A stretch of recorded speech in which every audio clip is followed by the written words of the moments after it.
मोदी सरकार का तीसरा कार्यकाल शुरू होते ही संघ प्रमुख मोहन भागवत का तीखा अंदाज दिखा है। क्या वह बीजेपी से नाखुश हैं?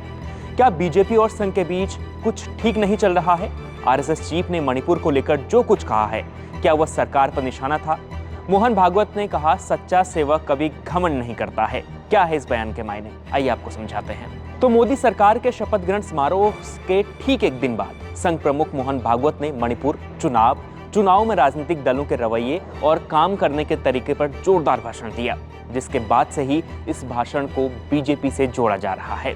संघ प्रमुख मोहन भागवत के बयान को बीजेपी अध्यक्ष जेपी नड्डा के उस बयान से जोड़ा जा रहा है जिसमें उन्होंने कहा था कि बीजेपी अब अपने पैरों पर खड़ी है। ऐसा भी कहा जा रहा है कि इस बार के चुनाव में बीजेपी ने संघ से कोई मदद नहीं मांगी थी। पिछले दो चुनाव में संघ यूपी से लेकर बिहार तक एक्टिव था, ऐसा कहा जा रहा है, लेकिन इस बार आरएसएस यूपी से भी दूर था, जिसके बाद राजनीतिक जानकार इसे यूपी में बीजेपी की हार की वजह मान रहे हैं। इसके बाद मोहन भागवत ने अपने भाषण में मणिपुर का जिक्र किया। उन्होंने मणिपुर पर क्या कहा, पहले वो सुनिए। ज्ञान विज्ञान का जो आधुनिक सारा प्रवास और प्रयास है, उसको भी ध्यान में रखकर हमारे परंपरा का ज्ञान जो काल सुसंगत है उसको साथ लेकर दृष्टि वो रखकर कि वसुधैव कुटुंबकम और सृष्टि अपनी माता है। हम सृष्टि के विजेता नहीं है, हम सृष्टि के अंग है। वो माता है, उसका दोहन करना है, उसका पोषण होना चाहिए, इस पर ध्यान देना है।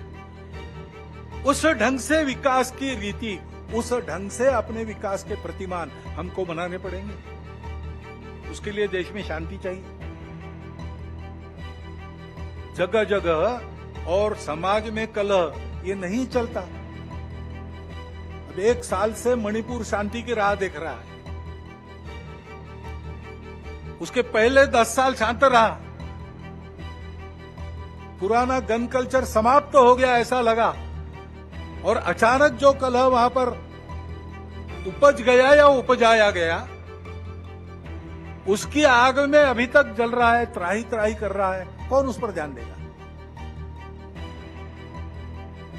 प्राथमिकता देके उसका विचार करना ये कर्तव्य है। तो संघ प्रमुख मोहन भागवत के इस बयान पर इस वक्त दो राय बनी हुई है।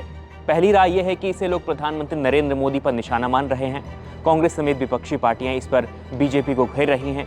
वहीं दूसरी तरफ संघ को करीब से जानने वाले लोगों का कहना है कि मोहन भागवत ऐसा कहकर साफ तौर पर केंद्र की यूपीए सरकार और मणिपुर की पिछली सरकारों को कटघरे पर खड़ा कर रहे हैं।